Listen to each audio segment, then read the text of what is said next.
La viande du bœuf, elle est devenue chère. Les prix d'un kilogramme ont connu une augmentation vertigineuse sur le marché. Les femmes de ménage en savent quelque chose. C'est pas possible. Les femmes de ménage comme nous autres, nous allons prendre 3 000 pour acheter le kilo de viande. C'est exorbitant pour moi. Si ça ne dépendait que de moi, qu'on ramène le kilo soit au prix normal de 2 500 ou un peu plus bas que ça. Le Cameroun va mal, nous n'avons pas d'argent.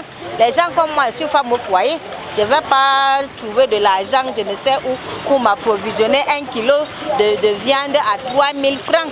Que la ration, c'est combien? Je ne peux pas m'en sortir pour nourrir toute une maison.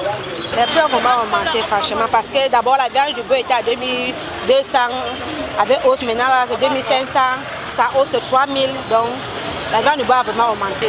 Moi je mange plus trop comme je mangeais, souvent le poisson, souvent la viande, bon je varie quoi, parce que la viande est trop chère. Les bouchers sont pointés du doigt comme responsables de cette augmentation. Pourtant les prix sont fixés par les éleveurs. Chacun se défend. En fait, on achète le bœuf moins cher. Le kilo de bœuf est quitté de 1900 à 2200 à l'abattoir. Lorsqu'ils nous vendent cher, nous sommes obligés de gagner un peu.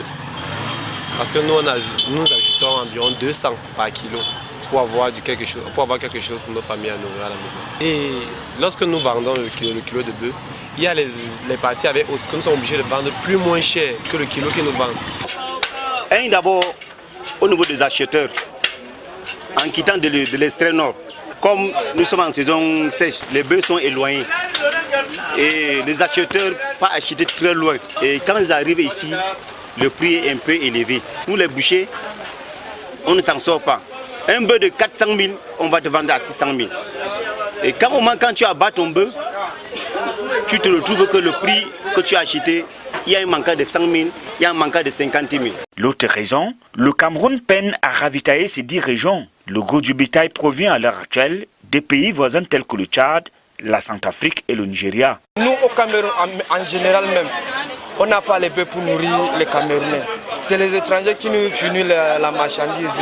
Et quand eux quittent du Tchad, du Centrafrique avec les bœufs là, regardez la distance, c'est pays par pays pour venir. Voilà tous les bœufs que vous voyez là. Ce n'est pas le bœuf du Cameroun qu'on utilise maintenant, c'est là. C'est ça d'abord qui rend d'abord les bœufs chers. Et l'étranger vient avec sa marchandise. Il sait combien il a dépensé en route. Mais mon frère, je dois vendre mon bœuf au prix que je dois réunir mon argent. C'est ça qui fait que la viande devient chère. On vend à 3 000, à 3 500. Et quand on vend comme ça là même, le kilo même, on ne s'en sort pas. C'est pour ça qu'on voit que la viande est maintenant trop chère. Mais il ne manque pas du bœuf à Yaoundé par exemple. Le marché est suffisamment fourni. Seuls les prix éloignent les consommateurs de la bonne viande. On saurait parler de pénurie, il y en a. Et le prix du bœuf varie selon son volume. C'est-à-dire un animal qui a un gabarit, c'est-à-dire qu'il peut coûter 700, 750 000. C'est par rapport à son volume cher. Parce qu'il y a aussi des bœufs maigres. Donc vous voyez, ça ne peut pas correspondre au prix du gros bœuf. Le ministère du Commerce multiplie des stratégies avec les opérateurs du secteur dans l'optique de trouver des solutions adéquates. Il est question de réajuster les prix sur le marché.